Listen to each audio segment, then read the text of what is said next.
내가 바라는 한 분, 예수 닮기를 내가 원하네. 한없는 사랑, 풍성한 그분, 예수 닮기를 내가 원하네. 예수 닮기를, 예수 보기를, 예수만 높이길 내가 원하네. 내 평생 소원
진한 물결 설렌다.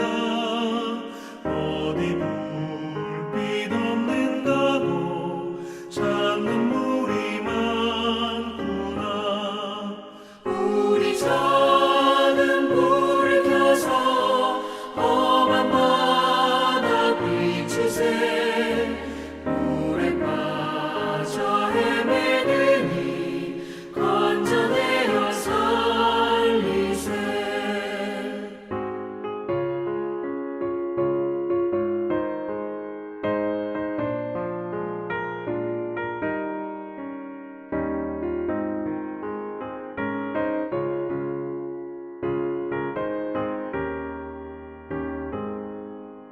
너의 등불도 두어라. 거친 바다 비춰라.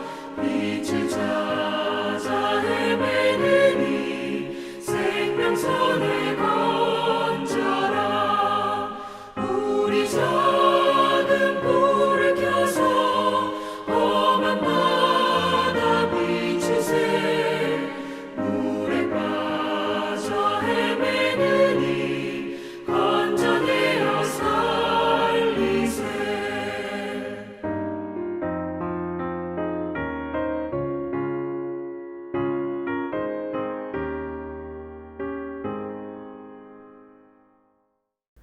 사랑의 주님 감사합니다.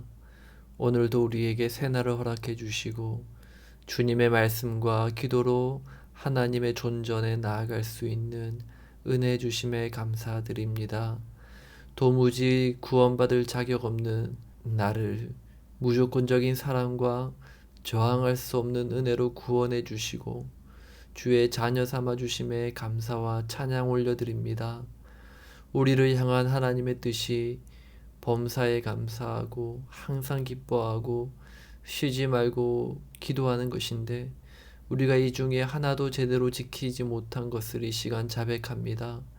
우리를 불쌍히 여겨주시고 주님의 뜻을 따라 살아갈 수 있는 힘과 은혜를 공급해 주시옵소서. 추수감사주일 헌금을 세계 각지의 난민 돕기로 사용됩니다.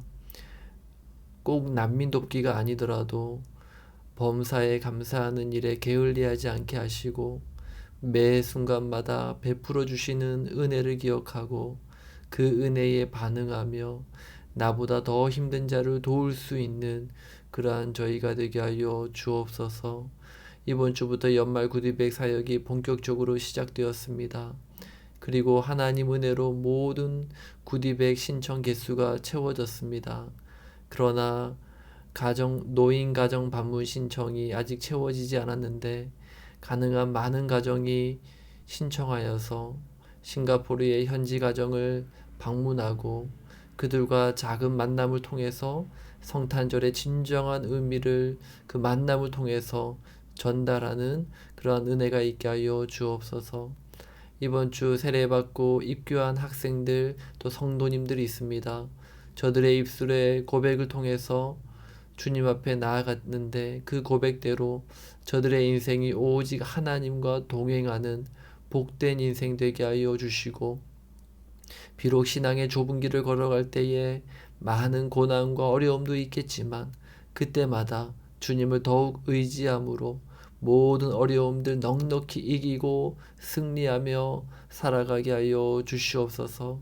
주님, 너무 감사하게도 이번 주부터 5명 이상 만남을 할 수 있게 되었습니다. 그래서 더 많은 믿음의 교제를 이어갈 수 있게 되었고 특별히 식당을 운영하는 우리 교우들 그동안 많이 힘들었는데 규제가 완화됨으로 그동안 힘들었던 것들 이전처럼 완전히 원상 복구되어서 회복되는 은혜가 있게 하여 주시옵소서. 코로나로 그리고 여러 가지 이유로 사업장에 어려움을 겪고 있는 이들이 있습니까? 주님께서 저들의 모든 상황 가운데 찾아가시고 힘들고 어려운 사정을 주님께서 들어주시고 더 나아가 하나님 앞에 기도하고 하나님께 의지하며 나아갈 때 모든 힘든 상황이 해결되는 은혜가 있게 하여 주시옵소서. 몸이 아파 병상에서 고통하는 환우들이 있습니다. 그 아픈 몸을 이끌고 주님 앞에 나아갈 때 저들의 마음과 몸이 주께 힘을 얻고 건강을 회복하는 그러한 기적도 경험하게 하여 주시옵소서. 지금도 세계 곳곳에서 복음 들고 나아가 있는 선교사님들을 축복합니다. 저들의 선교 사역 가운데 성령님 기름 부어 주시고 사역과 생활에 필요한 모든 물자와 인력과 은혜를 주님께서 넘치도록 공급하여 주시고 하고자 하는 사역들이 주님 뜻대로 잘 진행될 수 있도록 주님 인도해 주시옵소서. 지금 방학을 맞아서 많은 또 성도님들 한국을 오가고 있습니다. 모든 여행의 여정 가운데 주님 함께하여 주시고 건강 지켜주시고 오가는데 어려움이 없도록 주님께서 그 모든 과정 가운데 인도해 주시옵소서. 하나님, 이 시간 말씀을 읽고 묵상합니다. 우리에게 듣는 마음 허락하여 주시고 이 말씀에 우리의 믿음을 결부시켜서 30배, 60배, 100배의 믿음의 결실을 맺는 우리의 삶이 되게 하여 주시옵소서. 감사함을 드리며 살아계신 우리 주 예수님 이름으로 기도합니다. 아멘. 오늘 우리에게 주신 하나님 말씀은 에스겔 21장 말씀입니다. 다 함께 봉독하겠습니다. 또 여호와의 말씀이 내게 임하여 이르시되 인자야, 너는 얼굴을 예루살렘으로 향하며 성소를 향하여 소리내어 이스라엘 땅에게 예언하라. 이스라엘 땅에게 이르기를 여호와의 말씀에 내가 너를 대적하여 내 칼을 칼집에서 빼어 의인과 악인을 내게서 끊을지라. 내가 의인과 악인을 내게서 끊을 터이므로 내 칼을 칼집에서 빼어 모든 육체를 남에서 북까지 치리니 모든 육체는 나 여호와가 내 칼을 칼집에서 빼낸 줄을 알지라. 칼이 다시 꽂히지 아니하리라 하셨다 하라. 인자야, 탄식하되 너는 허리가 끊어지듯 탄식하라. 그들의 목전에서 슬피 탄식하라. 그들이 내게 묻기를 네가 어찌하여 탄식하느냐 하거든 대답하기를 재앙이 다가온다는 소문 때문이니 각 마음이 녹으며 모든 손이 약하여지며 각 영이 쇠하며 모든 무릎이 물과 같이 약해지리라. 보라, 재앙이 오나니 반드시 이루어지리라. 주 여호와의 말씀이니라 하라. 여호와의 말씀이 또 내게 임하여 이르시되 인자야, 너는 예언하여 여호와의 말씀을 이같이 말하라. 칼이여 칼이여 날카롭고도 빛나도다. 그 칼이 날카로움은 죽임을 위함이요 빛남은 번개같이 되기 위함이니 우리가 즐거워하겠느냐. 내 아들의 규가 모든 나무를 업신여기는도다. 그 칼을 손에 잡아 쓸만하도록 빛나게 하되 죽이는 자의 손에 넘기기 위하여 날카롭고도 빛나게 하였도다 하셨다 하라. 인자야, 너는 부르짖어 슬피 울지어다. 이것이 내 백성에게 임하며 이스라엘 모든 고관에게 임함이로다.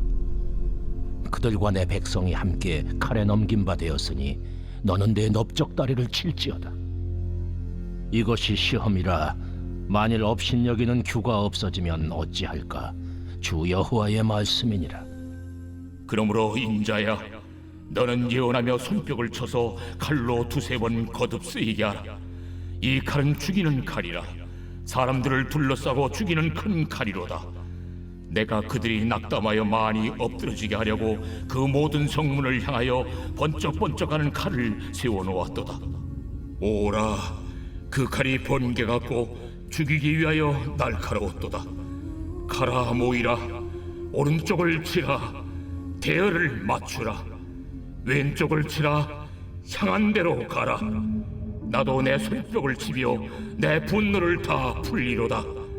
나 여호와가 말하였노라.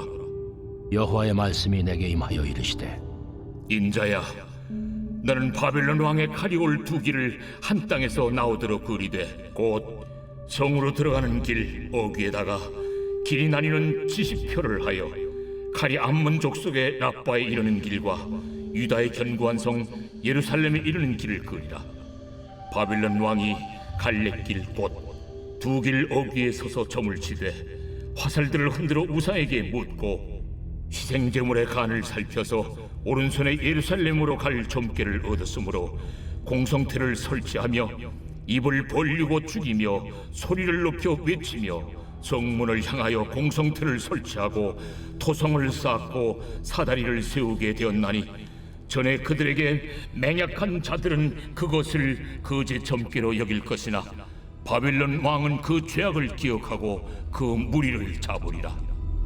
그러므로 주 여호와께서 이같이 말씀하셨느니라.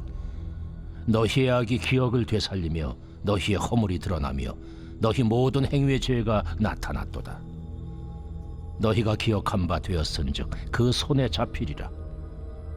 너 극악하여 중상을 당할 이스라엘 왕아, 내 날이 이르렀나니 곧 죄악의 마지막 때이니라. 주 여호와께서 이같이 말씀하셨느니라. 관을 제거하며 왕관을 벗길지라 그대로 두지 못하리니 낮은 자를 높이고 높은 자를 낮출 것이니라. 내가 엎드러뜨리고 엎드러뜨리고 엎드러뜨리려니와 이것도 다시 잊지 못하리라. 마땅히 얻을 자가 이르면 그에게 주리라. 인자야, 너는 주 여호와께서 암몬 족속과 그의 능욕에 대하여 이같이 말씀하셨다고 예언하라. 너는 이르기를 칼이 뽑히도다, 칼이 뽑히도다. 죽이며 멸절하며 번개같이 되기 위하여 빛났도다. 내게 대하여 허무한 것을 보며 내게 대하여 거짓 복수를 하는 자가 너를 중상당한 악인의 목 위에 두리니 이는 그의 날, 곧 죄악의 마지막 때가 이름이로다. 그러나 칼을 그 칼집에 꽂을지어다. 내가 지음을 받은 곳에서 내가 출생한 땅에서 내가 너를 심판하리로다. 내가 내 분노를 내게 쏟으며 내 진노의 불을 내게 내뿜고 너를 짐승 같은 자, 곧 멸하기에 익숙한 자의 손에 넘기리로다. 내가 불의 섭과 같이 될 것이며 내 피가 나라 가운데에 있을 것이며 내가 다시 기억되지 못할 것이니 나 여호와가 말하였음이라 하라. 오늘 말씀은 크게 두 파트로 나뉘어져 있습니다.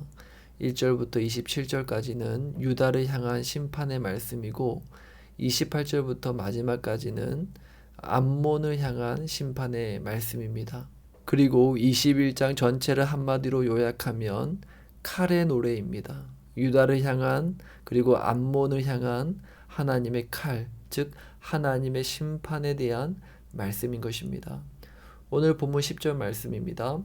그 칼이 날카로움은 죽임을 위함이요 빛남은 번개같이 되기 위함이니 라고 말씀하고 또 11절에는 그 칼을 손에 잡아 쓸만하도록 빛나게 하되 죽이는 자의 손에 넘기기 위하여 날카롭고도 빛나게 하였도다 하셨다라. 이 말씀을 들으면 좀 잔인하기는 하지만 이 말씀의 이해를 돕기 위해 설명을 하면 아주 노련한 무사의 칼솜씨는 사람의 몸을 두동강이 나기도 합니다. 여러분 생각해 보십시오. 사람의 뼈가 얼마나 단단합니까? 그런데 날카로운 칼은 사람의 그 뼈 마디를 그냥 뚫고 관통해 버립니다. 날카롭고 예리한 칼은 이토록 무서운 심판의 도구가 될 수 있는 것입니다. 그리고 이 칼로 유다를 심판하시겠다 그렇게 말씀하십니다. 자, 그렇다면 유다가 이렇게 하나님으로부터 심판을 당하게 된 이유가 무엇일까요? 많은 이유가 있겠지만 오늘 본문에서 말씀하는 그 한 가지는 26절인데요. 함께 보겠습니다. 주 여호와께서 이같이 말씀하셨느니라. 관을 제거하며 왕관을 벗길지니라. 그대로 두지 못하리니 낮은 자를 높이고 높은 자를 낮출 것이니라. 하나님이 낮은 자를 높이고 높은 자를 낮추신다 그렇게 말씀합니다. 유다를 심판하여 낮추시는 것은 그들이 스스로 높아졌기 때문이죠. 한마디로 그들의 교만이 하나님의 심판을 당하도록 자초한 것입니다. 28절부터 시작되는 암몬의 심판도 마찬가지입니다. 암몬은 왜 하나님의 심판을 당했는가? 하나님께서 에스겔에게 이렇게 말씀합니다. 유다와 암몬 사이에 이정표를 세우라고 말하죠. 그리고 바벨론 왕은 그 이정표 앞에서 화살을 던져서 점을 보고 어느 나라를 공격할지 정할 것이다. 그렇게 말씀합니다. 정말 하나님의 예언의 말씀대로 바벨론 왕은 점을 쳐서 유다를 공격하게 됩니다. 자, 그 일로 인해서 암몬은 바벨론이 자신들을 공격하지 않고 유다를 공격한 일에 대해서 유다를 조롱하고 능욕한 것입니다. 그래서 하나님은 이 암몬도 그냥 내버려두지 않고 곧바로 그들 역시 심판을 당하도록 한 것입니다. 결국 암몬이 심판당한 이유도 무엇입니까? 유다와 동일하죠. 그들은 자신들이 선줄로 알고 넘어질 줄은 몰랐던 것입니다. 하지만 하나님은 높아진 그들을 여호와의 칼을 보내어서 낮아지게 하셨습니다. 교만이 패망의 앞잡이 노릇을 한 것입니다. 저는 오늘 본문을 통해서 하나님이 우리에게 주시는 메시지를 한 구절에서 발견하기 원하는데요. 바로 30절 말씀입니다. 함께 보겠습니다. 그러나 칼을 그 칼집에 꽂을지어다. 내가 지음을 받은 곳에서 내가 출생한 땅에서 내가 너를 심판하리로다. 자, 물론 이 말씀은 암몬을 향해 주신 말씀이죠. 그들을 공격하러 오는 하나님의 심판의 도구인 바벨론 군대에 대항하지 말라, 그런 말씀의 명령입니다. 그러나 이 비유적으로 하신 말씀이기 때문에 우리도 비유적으로 이 말씀을 이해할 수 있습니다. 유다와 암몬의 죄는 교만이었어요. 자, 그렇다면 교만이란 무엇입니까? 교만은 내가 가진 힘을 내 마음대로 쓰는 것입니다. 내 손에 들린 칼을 내가 쓰고 싶은 대로 마구잡이로 휘두르는 것이 교만입니다. 사람이 가진 무기 중에 가장 날카로운 무기는 바로 혀입니다. 사람의 혀는 사람을 죽이기도 하고 살리기도 합니다. 그러나 교만한 자의 혀는 사람을 찔러 죽이게 하지요. 자기만 옳기 때문에 자신의 생각에 동조하지 않는 사람들은 혀로 상처 주는 말을 하는 것입니다. 그런 의미에서 사람의 혀는 정말 칼과 같습니다. 칼이 사람을 살리는 수술용 칼로도 사용될 수 있고 또 사람을 죽이는 무기로도 사용될 수 있듯이 이 사람이 가진 혀도 그렇다는 것입니다. 칼이 날카로울수록 더욱 준비되어야 되는 것은 그 칼이 꽂혀 있어야 할 칼집이죠. 이 칼은 제 칼집에 잘 꽂혀 있다가 꼭 필요한 순간에 꺼내어 사용되어져야 됩니다. 사람의 혀가 온순한 성품, 겸손한 성품이라는 칼집에 잘 꽂혀 있다가 필요한 곳에 꺼내어 사용되어질 때 그 혀는 지혜로운 혀가 될 수 있고 사람의 마음을 치유하고 또 영혼을 살리고 회복하게 하는 그러한 혀가 될 수 있는 것입니다. 그러나 칼집에 꽂혀져 있지 않고 자기 마음대로 휘두르는 혀는 여러 사람을 다치게 하는 무기가 되는 것입니다. 성경은 칼을 말씀을 비유하는 단어로 사용합니다. 히브리서 4장 12절 말씀입니다. 하나님의 말씀은 살아있고 활력이 있어 좌우의 날선 어떤 검보다 예리하여 혼과 영과 및 관절과 골수를 찔러 쪼개기까지 하며 또 마음의 생각과 뜻을 판단하나니. 또 에베소서 6장 17절 말씀입니다. 성령의 검 곧 하나님의 말씀을 가지라. 유다 족속은 하나님의 말씀을 맡은 족속이었죠. 하나님은 그들에게 율법을 주셨고 그 율법으로 나라가 다스려지는 나라였습니다. 그런데 그런 칼을 가진 민족이 교만하여져서 그 칼을 자기 멋대로 휘두르니 결국 망하게 되는 것입니다. 말씀을 가진 자는 곧 그 손에 칼을 든 것과도 같습니다. 말씀을 우리 자신에게 쓰면 내 영과 혼과 및 관절과 골수를 찔러 쪼개어서 나를 변화시키고 나를 치유하는 데 쓰이지만 이것을 다른 사람을 향해 쓰면 오히려 정죄하고 상처 주는 칼로도 쓰여질 수 있다는 거죠. 바리새인과 율법학자들이 자신들이 가진 그 율법으로 다른 사람들을 정죄하고 핍박하는 데 사용했던 것입니다.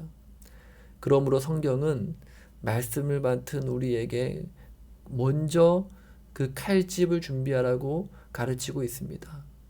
데살로니가전서 2장 7절 말씀입니다.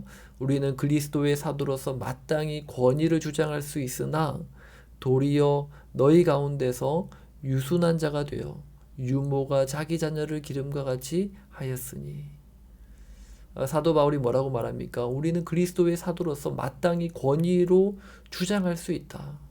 우리가 가지고 있는 어떤 말씀의 권위로 주장할 수 있지만, 그러나 우리가 유순한 자가 되어서 유모가 자기 자녀들을 이렇게 기름같이 그렇게 말씀을 전해야 된다. 그렇게 말하고 있습니다.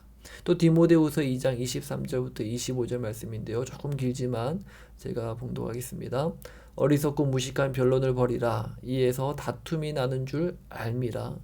주의 종은 마땅히 다투지 아니하고 모든 사람에 대하여 온유하며 가르치기를 잘하며 참으며 거역하는 자를 온유함으로 훈계할지니 혹 하나님이 그들에게 회개함을 주사 진리를 알게 하실까 하며.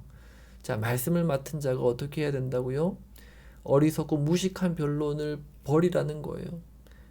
말씀을 가지고 다투지 말라는 겁니다. 오히려 모든 사람들에 대하여 온유함으로 훈계해라. 그렇게 말씀합니다. 말씀을 맡은 자가 칼과 동시에 가져야 되는 것이 무엇입니까? 바로 칼집입니다. 유순한 마음, 온유한 마음, 겸손한 마음이 바로 그 칼이 꽂혀져야 될 칼집인 거예요. 그래서 예수님은 우리에게 나는 마음이 온유하고 겸손하니 나의 멍에를 메고 내게 배우라. 그렇게 말씀하십니다. 말씀이신 예수님은 마음이 온유하고 겸손한 분이셨다라는 겁니다. 말씀으로 우리의 삶에 분명한 기준과 표대를 세우되 그것이 우리의 교만한 자기 주장이나 자기 신념이 되지 않으려면 온유하고 겸손한 마음으로 그 말씀을 받아서 다른 사람을 정죄하는데 그 말씀을 사용하는 것이 아니라 나를 살리고 또 다른 사람을 위로하고 회복하는데 그 말씀을 도구로 사용할 수 있는 그러나 우리 모두가 될 수 있기를 주님의 이름으로 축복합니다. 우리 시간 함께 말씀을 생각하며 기도하기 원합니다. 첫 번째 기도 제목, 교만은 패망의 앞잡이라고 하였사오니 교만하지 않고 겸손한 예수님의 그 마음을 배우게 하여 주옵소서. 두 번째 기도 제목입니다. 복음을 알고 말씀을 가진 자로서 더욱더 겸손과 온유한 마음을 우리 마음에 준비케 하시고 또 사람들에게 지혜롭게 말씀과 복음을 전할 수 있는 자가 되게 하여 주시옵소서. 우리 함께 합심해서 기도하며 나아갑니다.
주옵소서.